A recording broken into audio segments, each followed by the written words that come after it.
Okie doke.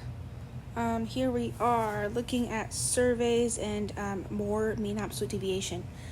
So just some quick vocabulary for us right now. A survey is a method of collecting data about some sort of group. The population is the group that we're collecting data on in that survey, and a sample is just a smaller portion of the population. If we're collecting information about everybody that lives in the United States, there's no way we can ask every single person without pouring in a lot of time and monetary resources. So what we do a lot of times is we only ask a variety of people to kind of get a good representation of everybody, but we get to ask less people so we don't have to spend as much time and resources to gather all this information. So let's look at surveys that could yield different types of results. So when we're collecting information, it's important that we're getting results that do represent what we need, right? Or I guess valid results would be a better way to say that right now. When we're conducting a survey and we want to collect information, it's important that the information we get is valid. That way we can use it. So to have a survey that yields valid results, we have to give the survey to a group that does represent the population. In addition to our sample representing the population, everyone in the population needs an equal chance to be selected in the sample.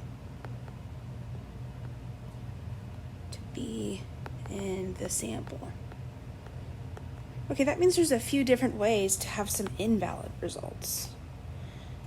For some invalid results, your survey was just given to a group that doesn't represent the population, or the people in the population did not have that equal chance to be in the sample.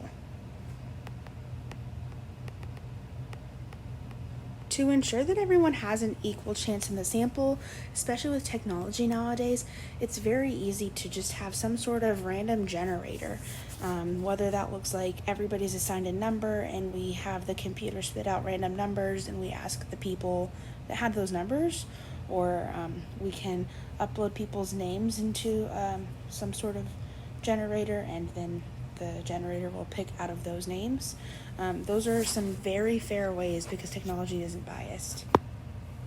Those are some very fair ways then to make sure that everyone in the population does have an equal chance to get selected. All right, let's move on. There we go. Let's practice then. We've got the goal is to determine how much money K through 12 students spend purchasing everything they need on their school supply list. Determine if the survey is valid or invalid. If valid, we also want to determine the mean absolute deviation of the first 5 results from the data. The first thing I would like me to do, the first thing I'm going to do is I want to know, what is my population supposed to be? The goal is to determine how much money K through 12 students spend. So the population is K through 12 students. Now, obviously, our 5-year-old kindergartners are not going to Walmart and purchasing their own school supplies, right? So I guess this would more so be families of K through 12 students, right? So I'm going to make a little note of that. Families of our K through 12 students. And we want to know how much they purchase. So let's start reading and determining if the survey was valid or invalid. This first example, called top left box, example 1, it says that every 5th person was asked, let me reread that. Every 5th person to enter the local store is asked how much money it costs them to get everything on their school supply list. So I think the store is sometimes a great way to ask people how much money they're spending on things they got at the store, right? Let's look at these results and see if there's anything weird about them. says these are the first 5 results: $42.50, $0, $20, $75, 75 cents, and $0 again. This is concerning to me because I don't know anyone that's spending $0 on school supplies unless they already had everything on their list, or unless they're not the family of a K through 12 student, because we just asked every 5th person that went into the store, not necessarily every 5th person that, had a student in a school. So because the results here, the people we asked, the sample, the people we were asking, right, did not represent the population. This isn't because people didn't have an equal chance to get selected necessarily, because all you had to do was be the 5th person to go be somewhere, right? This is because the sample's not representing the population, because we didn't necessarily ask only families of K through 12 kids or students. So because of that, these results are invalid. Alrighty. Looking to the right of that, it says every math class in the district asks students how much money it costs them to get everything on their school supply list. This says every math class, which makes me think automatically, ooh, we're leaving out some classes. But remember, every single person does have to take a math class. So everyone is included this time. So we did just pour all of our time in to ask everybody in the population. So since everyone is in the population, everyone from the population is in the sample, then we did have an equal chance to be in the sample, and this absolutely represents the people we are studying, K through 12 families, because we're asking those exact people. So everyone had an equal chance to be in the survey, to be in the population, to be in the sample. All from the population had an equal chance to be in the sample. That's because our sample was the population itself. And because of that, we know for sure that the sample does represent the population. Because of that, I know that these results are valid. We have one more step because if it was valid, we were supposed to determine the mean absolute deviation. Just because that has so many steps and a lot of typing on the calculator, I'm going to go back to that later, and I will go on to another example, and we can determine if the results in that survey are valid or invalid. This says a name generator selects 10 names from each campus. Those students are asked how much money it costs them to get everything on their school supply list. So we want to make sure everyone from the population had an equal chance to get picked in the survey. The population was K through 12 students. And now let's think, do all of our K through 12 students have an equal likely chance to be chosen through a name generator on every single campus? That would be yes. So we do have the equal chance for our population to be in the sample. Next, we need to make sure that the people we did ask represent our population. So are we asking anyone that's not even in the population? And that answer is no. Everyone that we ask, everyone in our sample, is from our population. So I'm going to believe here that our sample does represent the population. Because both of those things are true, then I know we have valid results. Okay. Next, we've got Mrs. Mean's 6th grade class is asked how much money it cost them to get everything on their school supply list. So the people we're asking are included in our population. So our sample does represent our population, but does everyone in our population, all K through 12 students, do they all have an equally likely chance to be selected for this survey? And the answer is no, because they'd have to be in 6th grade. Even more specifically, they'd have to be in Mrs. Mean's 6th grade class. So we did not have an equal chance to be in the sample. Because we didn't have that equal chance, these results are invalid. I'm pretty sure I spelled that wrong on accident.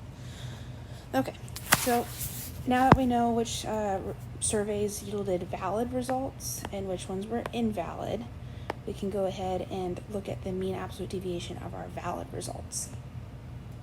So remember, for mean absolute deviation, there are 3 steps, and the first step is to find the mean by adding and dividing.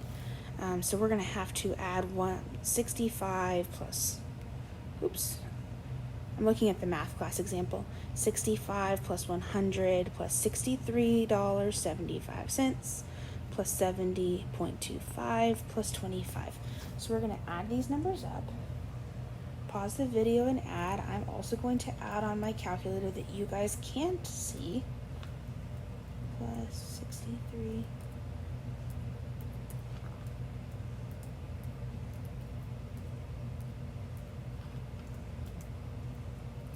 Okay, and when we add all of that up, we get 324. So all of those results sum to 324, but we still don't have the mean because we have to divide. So we're going to take the sum and we have to divide it by however many results, however many things we just added. We added 5 values together right now, just now. So we're going to take that sum, 324, and divide it by the 5 different values. And that means on average, we have a $64.80 school supply list. Now that is not the mean absolute deviation, that is just the mean. So the second step when we were finding mean absolute deviation was to take the mean, $64.80, and then we'd have to subtract each different value from that. So we'll have $64.80 minus $65. We'll have $64.80 minus $100. We'll have $64.80 minus $63.75. We'll have $63.80 minus $70.25. And we'll have $64.80 minus $25. Okay, again, I would pause the video if I were working through this to make sure that I know how to do it and work out these subtraction problems. Okay, so I've got $64.80 minus 65, which is 20 cents. Now this gave me a negative 20 cents, so instead of writing the negative 20 cents, though, I remember that in mean absolute deviation, the word absolute comes from we're using the absolute value or the positive version of the differences because we're looking really at distance on a number line.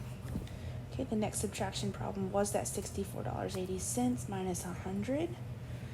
Another negative answer here, so we're going to ignore the negative sign, $35.20.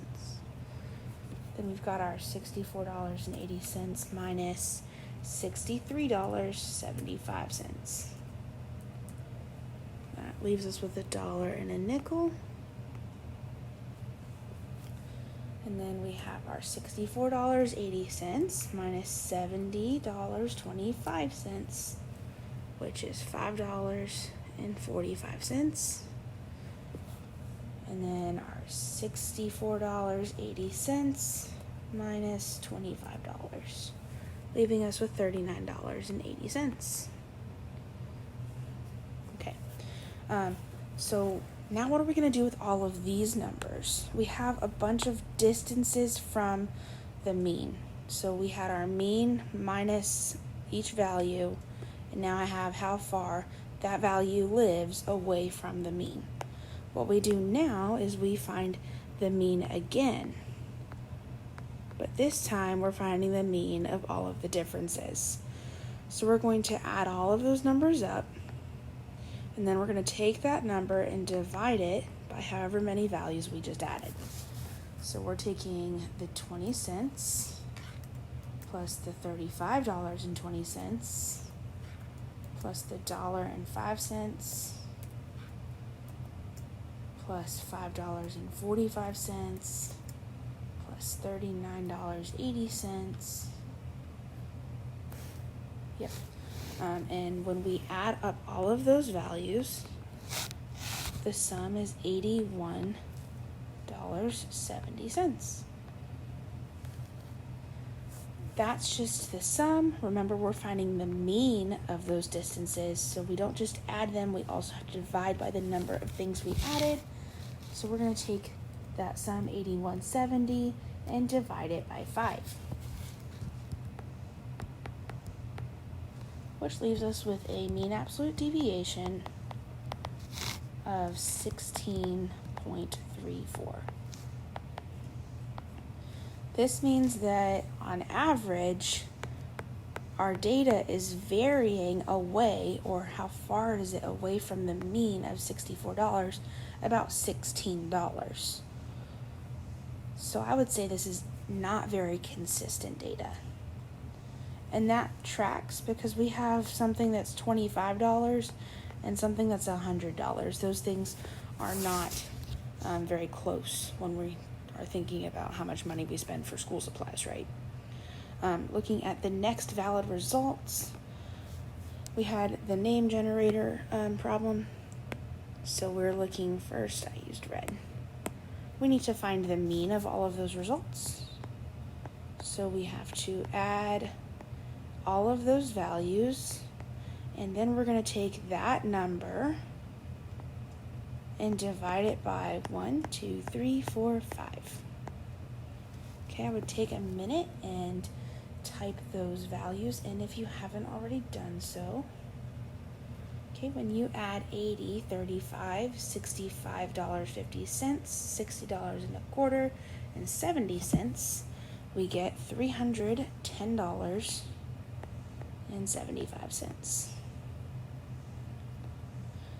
To find the mean, we have to not only add, but also divide.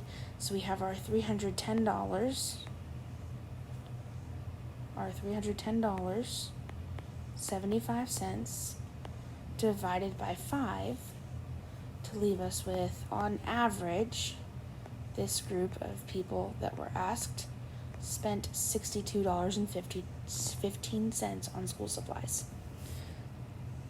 Okay, so first was to find the mean, and we did that. After we found the mean, we needed to set up our differences. So we have $62.15 minus 80 minus 35 minus 65.50 minus 60.25 and minus 70. After you find the mean, when you're working with mean absolute deviation, you have to fulfill the absolute part and find the differences, but you make sure we're working with absolute values, so we're finding the positive version of those differences, right? I've already got this typed in on my calculator, so if I were you, I would take a moment and pause the video. Hopefully you've paused the video and worked on the subtraction. So $62.15 minus 80 has a difference of $17.85.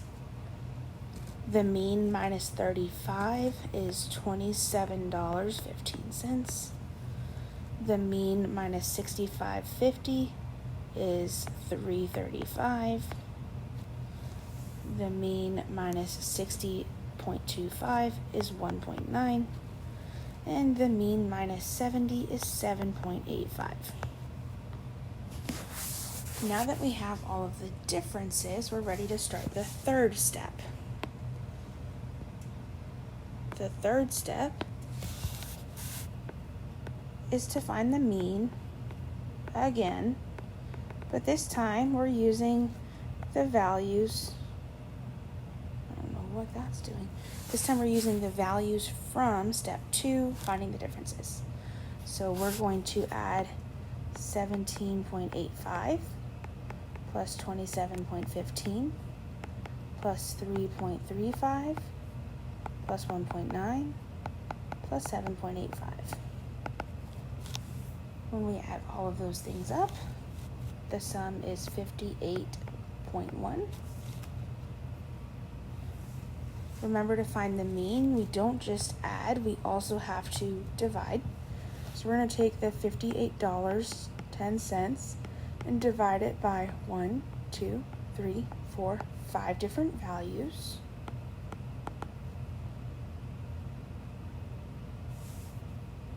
And that leaves us with 11.62.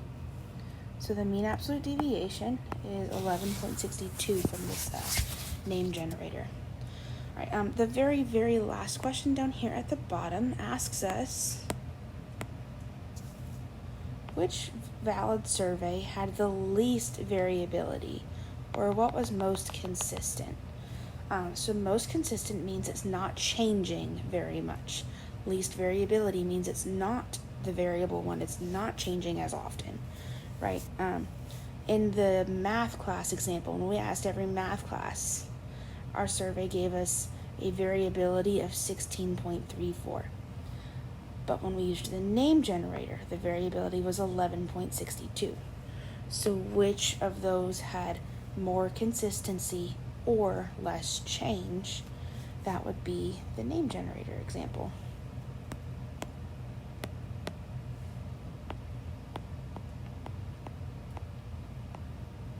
And that is because 11.62 is smaller than 16.34. Okay, that is it for this exam, or these notes on surveys and just kind of a recap of mean absolute deviation. If you've got questions, comments, concerns about anything in this video or the content, please do not hesitate to reach out to me via Schoology, before school, after school, email, or any other method of contact that you've got.